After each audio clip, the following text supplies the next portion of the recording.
in terms of the standard that the Qur'an lays out for itself, it says in Surah 482, you probably know it off the top of your head. If it was from other than God, they would have found in it many inconsistencies. Yeah, exactly. Now, many a contradiction can be internal contradictions, or it can be external contradictions. Agreed? Yes. Muslims have marshaled, and I accuse the dawah, those who are doing dawah, I accuse them of lying deliberately. Okay. Because they claim, and I'm going to demonstrate that it's false, Show it. that the Quran, When you say they, let's be clear here. the da'i, the ones doing dawah, Let's be very specific. Because people like Zakir Naik, people like Adnan Rashid, people like, so I've given you some examples. Shabia Are Ali. you talking about Zakir Naik, or are you talking, because you have to understand something. I think it's very important to realize that we don't all have the same view when it comes to this. I agree.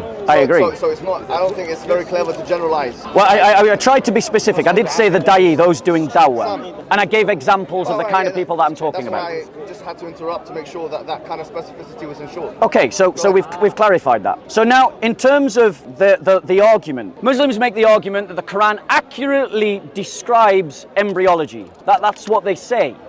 Yeah. Now, I've qualified that. So when I say Muslims, I'm speaking about certain kinds of Muslims, like Adnan Rashid, like Zakir Naik, like Shabia Ali. Not every Muslim. I fully appreciate that. Yeah. It is fair, therefore, for me to test that argument. Of course. So when I look at the description in the Quran, and I'm going to read it to you, I'm going to ask you to just qualify for me what you think the stages are that are being described. So if we go to Surah 23:12, and indeed we created man out of an extract of clay. Thereafter we made him as a nutfa, thank you, in a safe lodging. Then we made the nutfa into a cloth. Then we made into a clot. Then we made the clot into a little lump of flesh. Yeah. Then we made out of that little lump of flesh bones. Then we clothed the bones with flesh, and then we brought it forth as another creation. Yeah. So how many stages did you hear there? So let's go with nutfa. Yeah.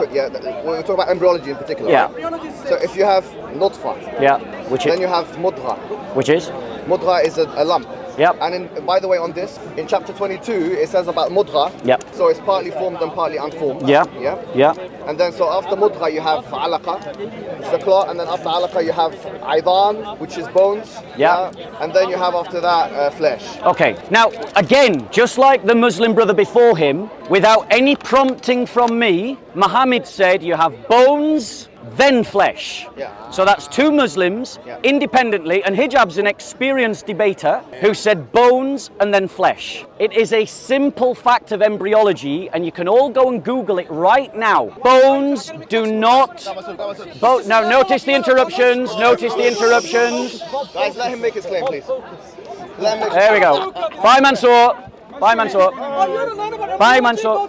Mansour, do you not think that Hijab's big enough to stick up for himself, mate? Yeah, we love Hijab. I don't think Hijab needs your help. But if you want to come into the debate, stand there. Just stand here. You continue. Why are you waffling? I'm going to correct him every now and then. Carry on. Right. So, guys, I challenge you now to go away and research it yourself. No embryologist argues that bones become flesh. Not anyone that is respectable. Except Mansour. So, sadly, this is why I have to raise my voice. I didn't want to, but I'm going to have to. I'm going to have to raise my voice because of Mansour. It's a shame because me and Hijab were having a nice conversation until Mansour turned up. So the fact of the matter is, without any prompting from me, Hijab has said bones then flesh. And it is a fact, ladies and gentlemen, a fact that you can check for yourselves, that bones and flesh grow together. JC, focus. Okay, they grow together, they grow at the same time.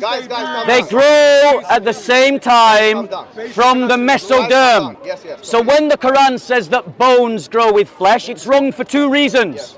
Firstly, there is no ossification at this point. It's cartilage. It's not bone. That's false. Ossification comes later. That's actually false. Comes later, and it isn't that the bones grow independently from the flesh. By the way, they grow together.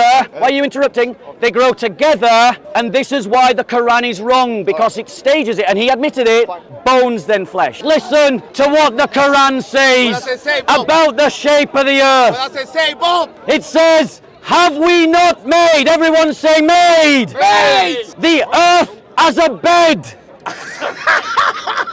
A bed is what the Quran says. To sleep. When was the last time you slept on a circle bed? We Christians have never made a claim that the Bible is a scientific textbook, so you have to judge the Quran by what the Quran says, and the Bible by what the Bible says. Perfect. So the Bible says it is here to teach you about who God is and how to live. So when the Quran describes the earth like a bed, put your hand up if you think a bed is a round ball. Go on, put your hand up. Oh, nobody, not one of them, not even hijab. But the Quran describes the earth like a bed. So I'm right to say that the Quran is in error. And if the Quran is in error, according to the Quran, not me, it's not from God.